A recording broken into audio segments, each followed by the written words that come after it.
Giordano. She's a strategic futurist.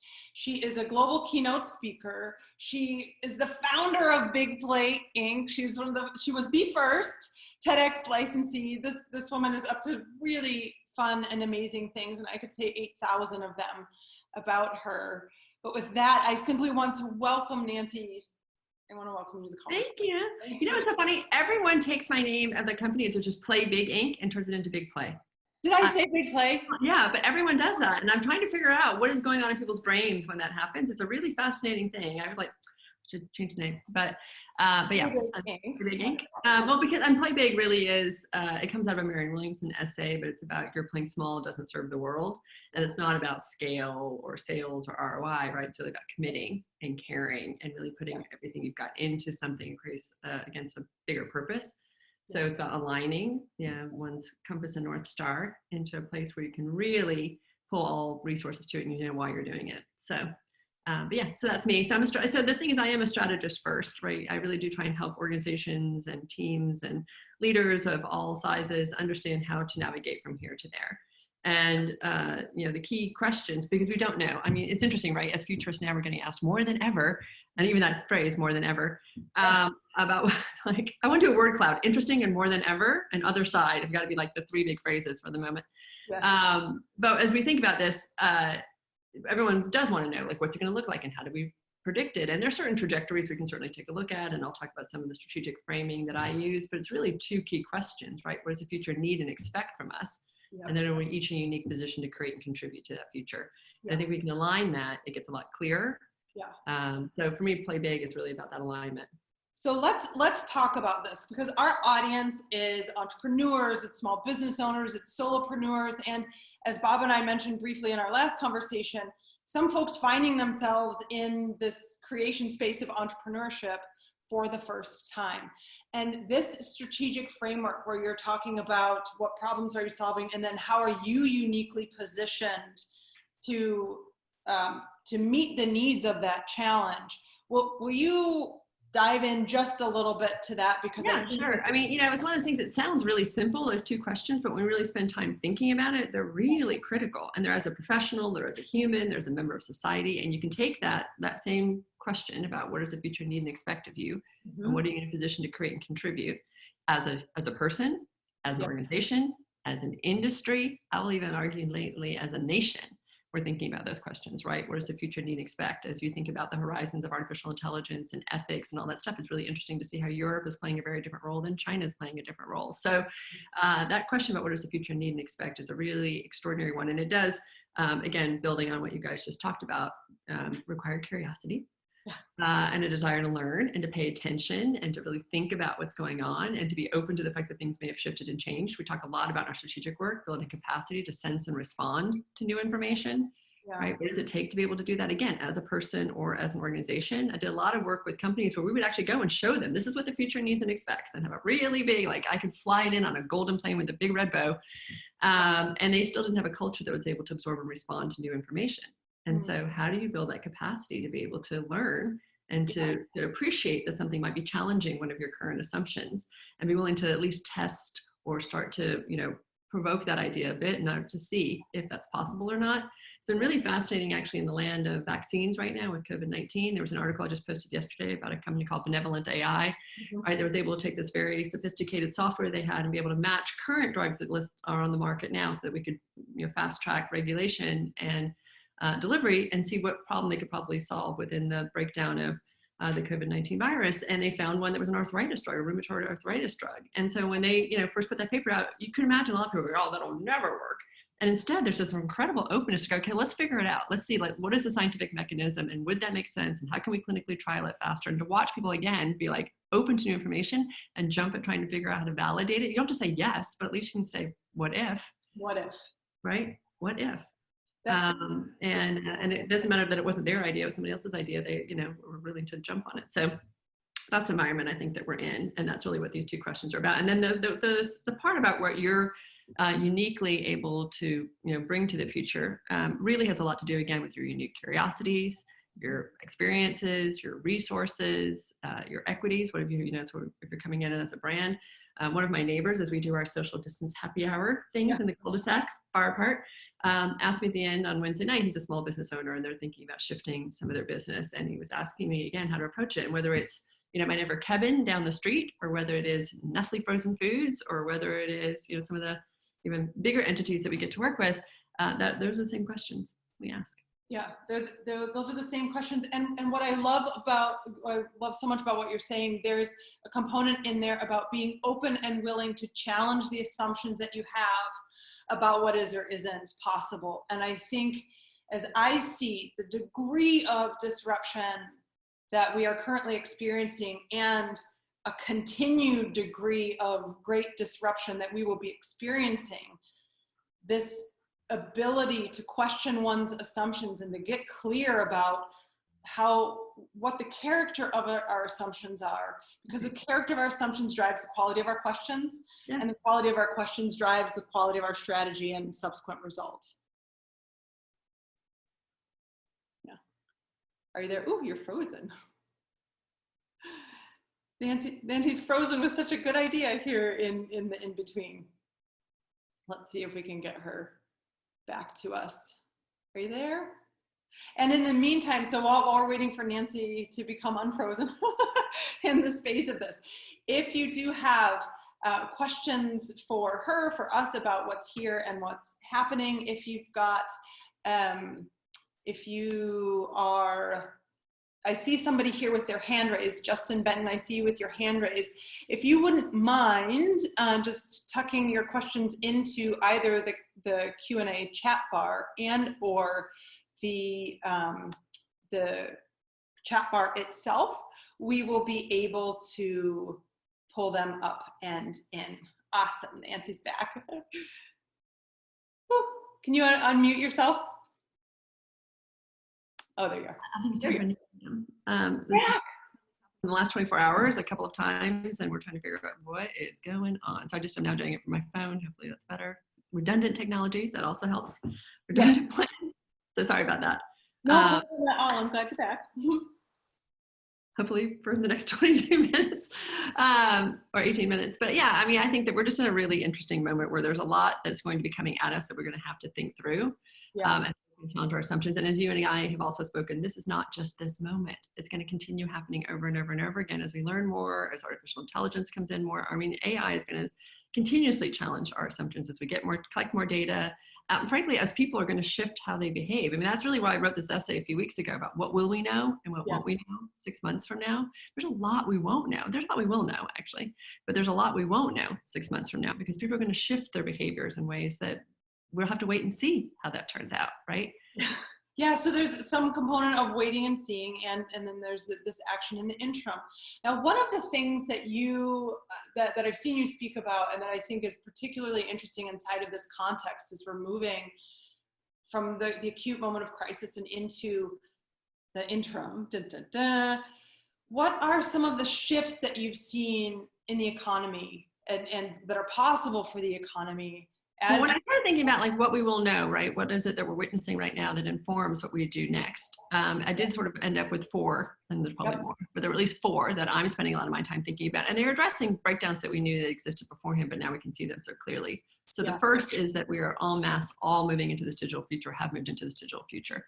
And we've been talking about that again for years and begging leaders to become, more adaptive and more inclusive and more sustainable, and certainly, try tech tools and more collaborative and more remote and all these things. And we're told all the reasons why that was never going to be possible, because it was just too this or too this, too expensive and too impersonal and too disruptive and too whatever. And now we all had to go do it. I've mentioned this in other talks, but I'll say it again because I think it's one of the most profound headlines of this whole moment, which is that 1.1 million New York City school kids had to move to remote learning within a couple of weeks. Right? You're talking about a 1.1 million school district, which 75% of those kids are on reduced lunch. So that is not an easy move. It's not easy for the teachers, certainly not easy for the students. Lots and lots of stuff that's working well and not working well as they learn how to do this, but they did it. And the fact is, whether it's my architect neighbor or whether it's whatever it is, a company that designs, spends a lot of time in design, and to your point, being really interpersonal, has figured out a way to do it remotely. I just read actually a not so great story right before I got here about a person from a particular company who needed to fire a big portion of their staff now because they're in the travel industry and it's being hit so hard. And she did a Zoom call with 100 people and fired them all in the Zoom call. Wow. And they all had to like see each other react in the Zoom call. So we're learning what works and what doesn't work around what we do. But the fact is that we are learning from each other, right? As Bob said, we have to be more vulnerable because we're all in this together. And because we're in it together, we can learn from each other and trade best practices or see how to avoid certain things or see who we're looking to for really extraordinary role modeling around it. So it's an amazing thing to be doing this en masse. And hopefully it sets up now a confidence when other technologies are going to need us to go and step into them again. Now that we've hopefully done the big, dive into the deep end of the cold pool, we can now more, comfortably test out other things and see how it works, because we're continuously being asked to do this, right? Especially, and then we're also seeing the breakdowns in it, so we can see what are the cool solutions that need to be created. This goes back to what we can do in the interim. There's a zillion people now that are figuring out a way to either do a better video call or to figure out how to set up a home office or to figure out all the things that we need for remote learning or for telemedicine or all these things, right? E-voting will hopefully be a conversation that continues now to not seem so crazy. So that's the first one, is that we are now all at least have an experience of and hopefully an appetite for some sort of digital component to our work and to our life. And we're realizing that, go ahead. Oh, because all of this digital stuff that was occurring before, pre-pandemic, it's not like it went away in this interim. And now we're seeing the real utility of it. And we're seeing the humanity of it, which I think is so extraordinary, right? You're seeing that in Zoom calls, people are actually connecting more and having deeper conversations with each other. And even business colleagues that would get on a plane and fly to go meet a new client, now because they do it over Zoom, they're actually checking in on each other first and having a personal conversation, which weirdly in a suit, even though you spent 20 times more effort to get there, you would not have had. So I think we're recognizing that also technology has these interesting interpersonal benefits that as these other things come forward will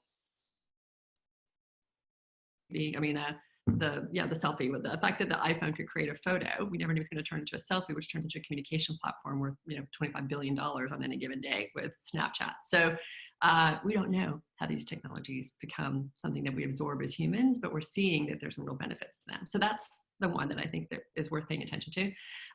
The second, however, is also then a really clear vision into the inequities that exist. Mm-hmm. We've been talking about inequality and growing inequality.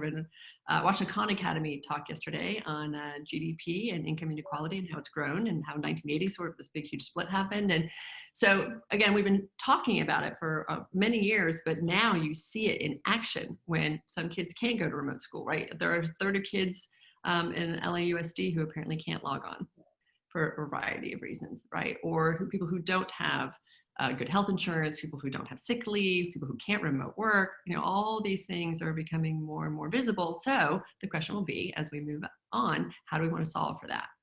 I don't think that ignoring it seems like such a good idea. Otherwise you end up with also people feel empowered right now, whether it's a rent strike or to, protest at their governor's mansion, as we did in Texas yesterday. They're feeling is a much more empowered voice. And so the question will be, how do we want to address that? And which companies are doing it well and setting really great examples for it, and understanding that contingent workforce is as important as the on-staff workforce or people who are not doing it so well.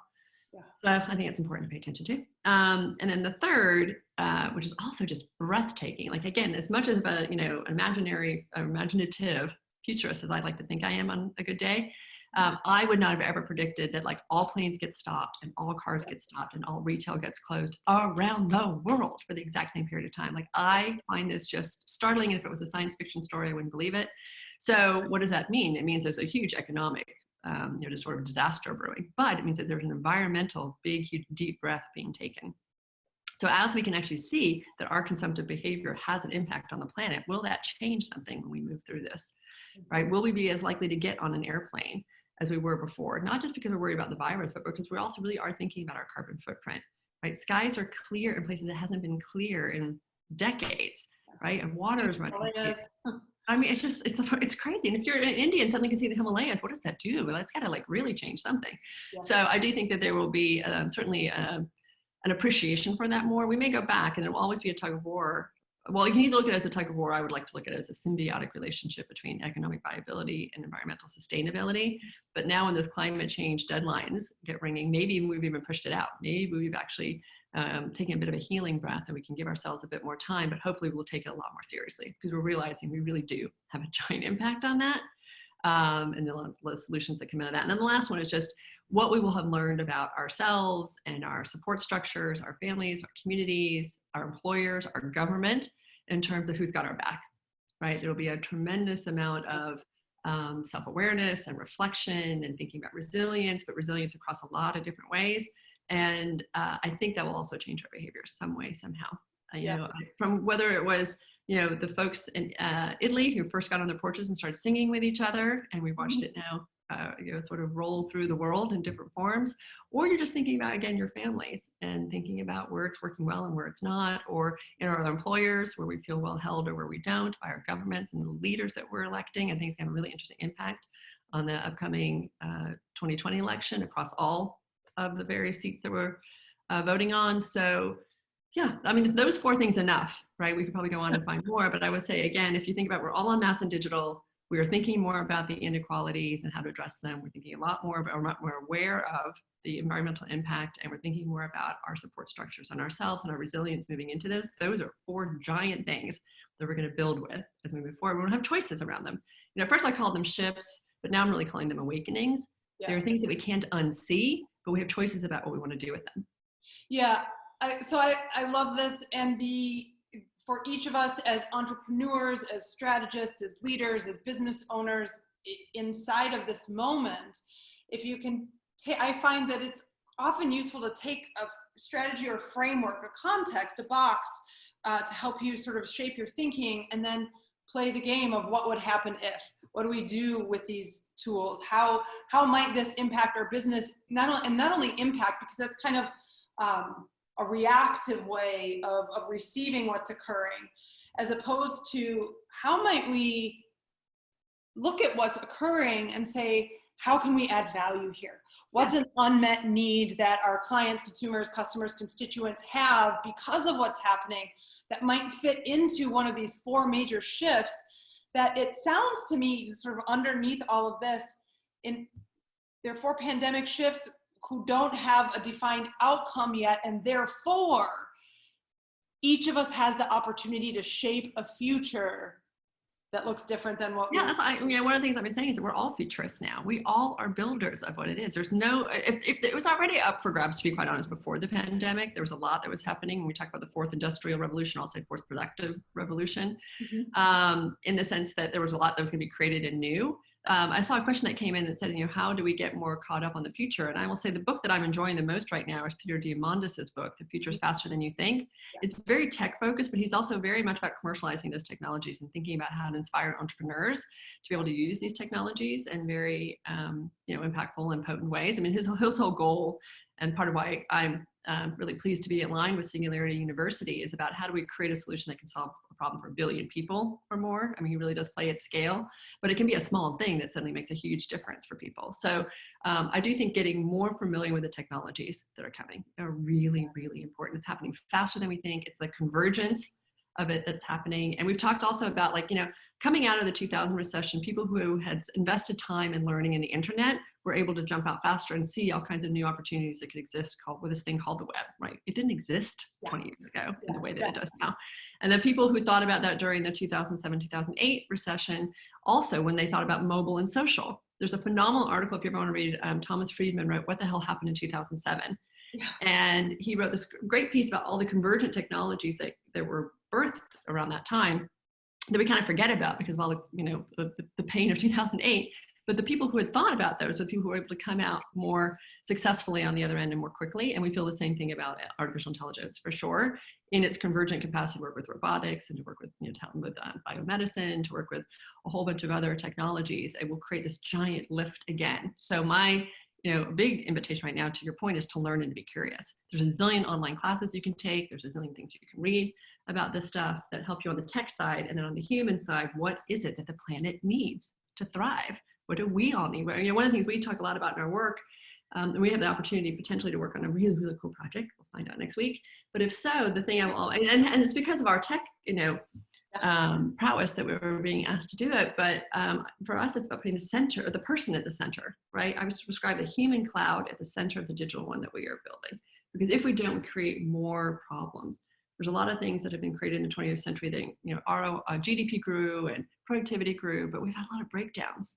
Yeah. Environmentally and physically, and we're not a healthy society, and emotionally we're not. So there is opportunity now to fix a lot of that stuff and address it in a much smarter, better way. And if we don't put, this is my last sort of soapbox thing, but if we don't put humans at the center of this new digital world that we're heading into, we will create more problems because that technology is exponential. Yeah. And so we have to really think about how to use it thoughtfully, ethically, morally, trustworthily, if that's a word. There's so many words that should exist. I make up my whole vocabulary, but I'm just saying is that we have to really, really be much more pay much more attention to it and be much more thoughtful about it. So. Yeah, no, this is wonderful. And we have a question coming in here saying, what would you suggest that businesses and entrepreneurs are coached about now? And then kind of together with that, how do we test the future? How do we test our hypotheses around? Well, we have always said, it's interesting. It's partly the ability to sense and respond is that you build structures or you build capacities that you can take just a small test and be able to, to throw into the market quicker. Just as a strategic example, many, many years ago, we did get to work with Nestle Frozen Foods, and they had a very expensive and elaborate manufacturing process, which meant that they had to sell $100 million worth of any new product, otherwise it would not pay out. And they realized very quickly, the person who's the hero actually of the story is the person who ran manufacturing and figured out a way that if they could create more small batch stuff, they would be able to test things faster, right? They didn't have to spend so many years developing a product, put that much marketing behind it to watch it only have 6 or 8 weeks in market to be able to be successful and have no backup plan. So I would think the same thing. What can we learn to do in our own processes, even as smaller entrepreneurs, that we get to test a little bit more, right? Whether it's to test a marketing thing, or whether you test a new product or a new service or appeal to a new market in some interesting way. We don't have to throw all the guns at it, but I think that we can learn to just see what's possible. And again, I go back to a lot of it's listening. What do people need? What is a place that, to your point, we haven't served a need or has a problem that someone else hasn't paid attention to that we're uniquely positioned to solve for? And I think that's what you and I are doing, right? As futurists, we're going and saying people are really confused right now and people feel really scared. So one of the things that I think the future needs and expects from me is to help calm people down and to be much more optimistic about what is possible here and to see the upside of all this. Because I think that when people are in a place of optimism and confidence, they make much better decisions than when they don't. And one of the things I'm scared about is that people who are going to be so frightened by the future that they're going to go to a very authoritarian, totalitarianist solution, which I think would be horrible. So our job is to paint the possibility of doing it in a way that's more empowering. Paint the possibility and decisions and creations and strategy that's built from a place from fear is already misaligned with the future that's already here and the world that is unfolding, because fear it drives scarcity. And scarcity is in direct opposition to the abundance that's actually available to us. And so if we're operating from this place of fear, even if it works for a little while, we're already misaligned. Yeah, there's a map, they're kind of like the SWOT analysis. The last thing I'll throw out in terms of a framing, we call it the RIF map, and it helps people plot their emotions create around the future. So if you imagine all the things that are happening in the future, you can feel one of 4 ways around, probably more, but we've mapped 4. What are you relieved by? What are you inspired by? What are you frustrated by? And what are you fearful of? Because the reality is it is probably smart to be fearful of a few things, right? Fearful of, contact tracing apps that don't have our privacy embedded in them would be something that would be worth being afraid of.